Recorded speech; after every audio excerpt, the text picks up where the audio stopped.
Thresholds and transits, Mars 29 degrees Taurus, sextiling Jupiter at 29 degrees Cancer. Mars is sitting at the very last degrees of Taurus, 29 degrees, holding a clean sextile to Jupiter at the very last degree of Cancer. Both of them turn over in the next 36 hours. I'm recording this on the 27th of June in the evening. It perfects tomorrow on the 28th, and then Mars moves into Gemini on the 29th, and Jupiter moves into Leo on the 30th. So whatever this is not a standing condition that you can come back to next week. This is the window. It is a very short window. The door is already open, and we're going to talk about it. So let me say what Mars in Taurus has been this whole way through. It is the wanting body. It's not the threat. It's not the cut. It's not bracing against something coming at you. It is the appetite with the whole self behind it. It is the hand that lingers because lingering is the point. It is the meal that you sit all the way down to. The skin and warmth and weight. The thing that you reach out and take because it is good and because you can. Mars here is in detriment, which in plain terms means it is working on ground built for someone else. It's Venus's ground, so it cannot move fast and direct. It has to want slowly, patiently, through the body rather than past it. And before we go any further, I want to define 3 words that get used as if they were one. Desire is the reaching. You see the thing and you lean towards it. It is hunger before the meal. It's the pull across the room. It's the desire of the trip. It's the want that points forward toward what you do not have yet. And then pleasure. Pleasure is the contact. It's the first bite. It's the first touch of another body. It's the yes that lands when you actually arrive at the thing. The sun on your face in a new city, the first chords of music at a show. It is the having felt in the body at the moment of meeting. It's the flood of oxytocin at that first moment. And then there's the Eros, the erotic, is the live current that runs through both of these things and then out into everything else. It shows up in the same charge that makes your work feel like work, less like yours, that makes you care about anything at all, that ties you to people and to being alive. Desire reaches, pleasure lands, and the erotic is the wire that runs the whole circuit and keeps it lit. So this is where I go to Audre Lorde because it's perfect. What she wrote in the uses of the erotic as power, at a paper at a women's history conference in 1978. And it became one of the load-bearing essays of feminist thought on pleasure and on my business. Her claim is that the erotic is a kind of knowledge. Her own definition is precise. The erotic is a measure between the beginnings of our senses of self and the chaos of our strongest feelings. An inner sense of satisfaction that once you have felt it, you know that you can reach for it again. That measure is the thing that you carry, and you can hold the rest of your life up against it and feel how much of it you have been settling for. She draws between the erotic and the pornographic, and the line, pornography emphasizes sensation without feeling. She writes, the body used with the feeling stripped out of it, pleasure emptied of meaning. The erotic is the opposite condition, feeling and sensation in the same act, the body and the knowing arriving together. So when Lorde talks about the erotic, she is not only talking about sex, she is talking about the charge that tells you a piece of work is yours that a life is worth living. The same current, whether it runs through the bed or the page or the painting or the day's work. And she puts a hard edge on why the erotic is suppressed. There's the system that defines the good as what turns a profit, rather than what meets human need has to keep the erotic suspect. Because a woman who knows in her body what truly satisfies her is difficult to put to work on things that do not satisfy anyone. We have been raised, she writes, to fear the yes within ourselves, our deepest cravings. A woman in contact with that yes becomes difficult to govern. And so the fear is given the work to do, holding us at a distance from one inner measure that would tell us how much of what we accept sits beneath what we actually need. A woman connected to her own satisfaction cannot be fobbed off easily, and that is exactly the danger that she represents.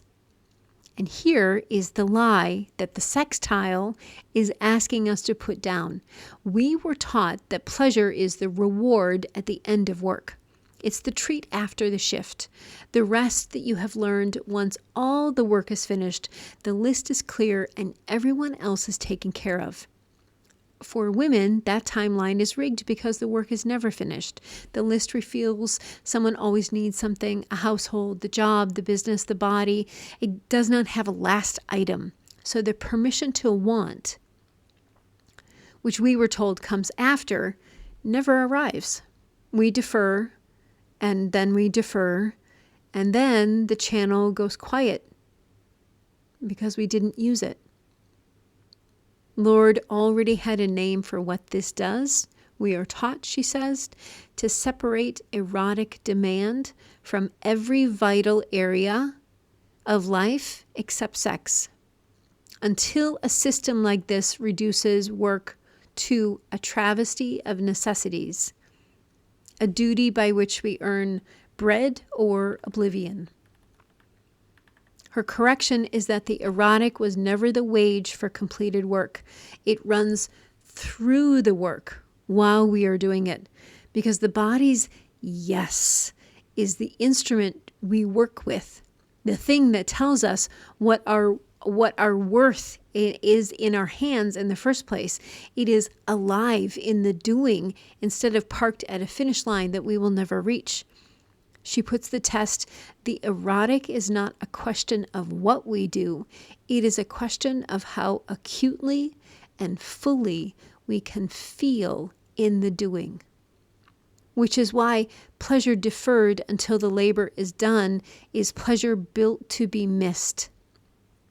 Mars in Taurus is the body at work with the pleasure already inside the work, in the weight and the reach and the wanting, available now instead of owed to you later. So what is the sextile doing?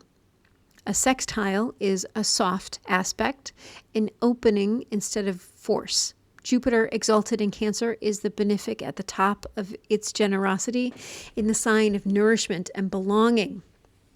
And yes, that room in it, rather than a yes that has room in it instead of a yes that rations. The plenty is real and it is available. And what a sextile will not do is come and get you. The food is on the table, the warm room exists, the door stands open, and Mars has to be the one that moves. You have to get up and reach. Nothing here feeds you in your sleep. The whole offer is conditional on your action. Now, both bodies are at 29 degrees, the last degrees of their signs, which by traditional practice is the edge where a thing finishes and the character of it changes entirely. So by tomorrow, no, a little longer than tomorrow, Mars crosses into Gemini and then Jupiter into Leo. And then just watch what happens, because the offer will change too. In Gemini, the wanting turns into talk and wanting and talking about wanting. And then in Leo, the having turns into something performed for the room, right? Being adored, radiating on the stage. And the private, fully felt version of this, the pleasure that is quiet and yours and enough, that part closes. And then after the turnover, the erotic is still going to be around, but it has moved up into the mouth and out onto the stage. So, which brings me to what ends here, because something is ending, right? 29 degrees, 2 planets at 29 degrees, there is an ending. But it's not a missed window. The thing that ends, if you let it, is the disconnection. The belief that pleasure comes after is the thing that cut you off from your own wanting in the first place. And this degree is the place to put that down. You can end that here. Cardinal Cancer is already starting the turn back towards nourishment. Fixed Taurus is what holds you in the body long enough to feel it land. One opens the return to desire, and the other keeps you in it long enough for it to count. The move is not steeling yourself against numbness, because that's still a fight posture. There's still pressure in that. This is gentler and truer. Too late Taurus than that. Your desire was never actually gone.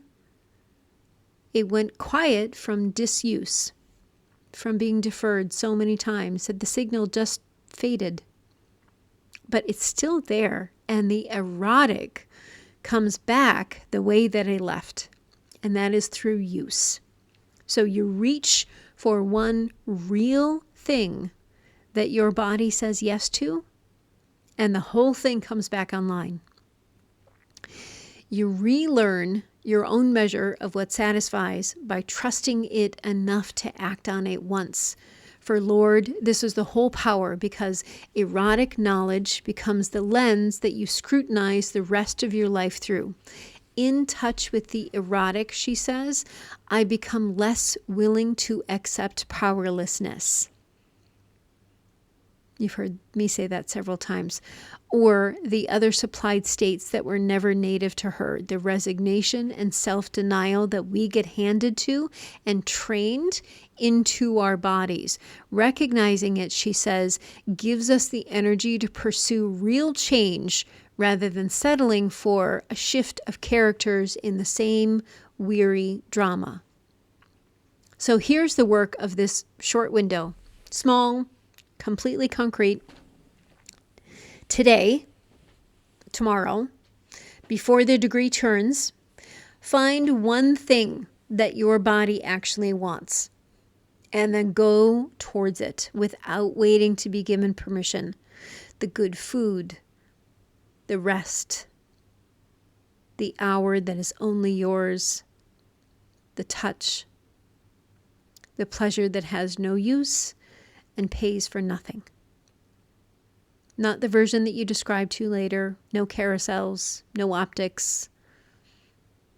The one that you have in the body while there is still a quiet door open, and you are the one that gets to walk through it. You do not have to finish work first, and there is always something that you can reach for. Okay, here's all signs. Cancer rising, Mars has been in your 11th, your friendships and the future that you want, sextiling Jupiter in your first, your own body. So the change available is the end of being the one who holds the group together and then goes home empty. You have been the reliable friend, the organizer, the giver, and the shift now is letting the people that show up for you, that you show up for, feed you back. Ask one friend this week for the kind of support that you usually only hand out, and you leave the room fuller in the body instead of drained.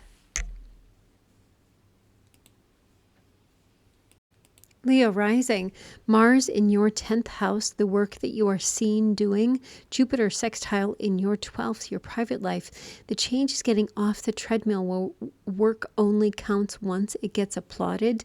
Do the visible thing this week and let the doing of it be payment. Take the rest and the solitude without earning them first. The shift that you can feel is the moment that recognition stops being what tells you that the work mattered, because your body already knew while your hands were in it. Virgo rising. Mars in your 9th house, the wider world that would expand you, sextiling Jupiter in your 11th house, your people. The change is leaving the small, useful position where you stay home, you stay qualified enough, and you never go. So instead, book the trip. Start the study. Sign up for the thing that you keep deferring until you are ready, and your people are already ready on the other side of it. The shift is that you stop earning the right to expand and simply expand. Libra rising. Mars in your 8th house, deep intimacy and shared body, sextiling Jupiter in your 10th house, you're standing in the world. The change is stopping the habit of filing closeness under later, after work, after everything else is handled. Let yourself be met this week fully and in private, and your competence in public steadies rather than suffers for it. The shift is that you stop running on empty out there because you are fed in here. Scorpio. Mars is in our 7th, the 1-to-1, sextiling Jupiter in our 9th, the wider life it opens. The change is in putting down the refusal to need anyone, the going it alone that we've been wearing as a strength. There is a deal, an agreement, a piece of work that exists once. We let a second person in and commit to it. And the move is to say plainly what we want from them and then to ask for it. The shift is that the world gets bigger the moment that we stop doing everything ourselves.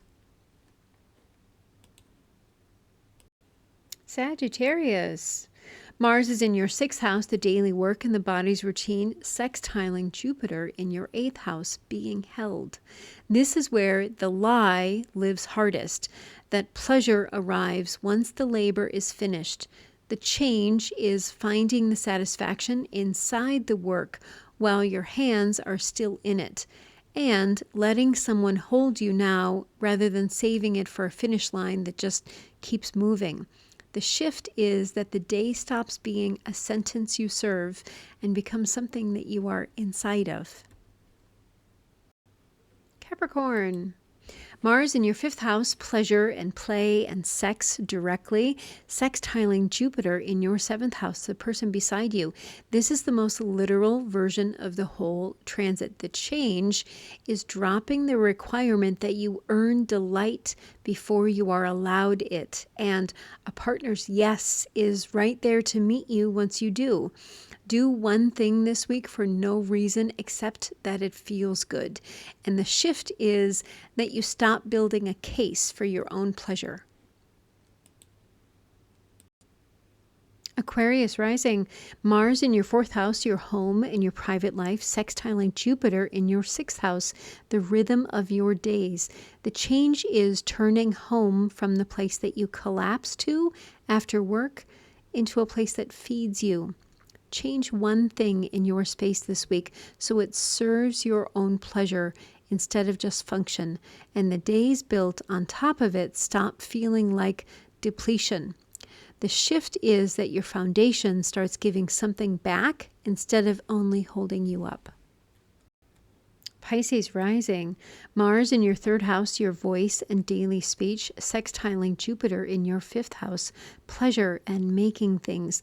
The change is the end of swallowing the want and keeping quiet about it. Say the desire out loud to one person, or write it down, or send the message that you've been drafting in your head. And it opens onto play and creation on the other side. The shift is the thing that you kept silent becomes something alive in the moment that it leaves your mouth. Aries rising. Mars is in your second house, your livelihood and your own resources, sextiling Jupiter in your fourth house, home and security.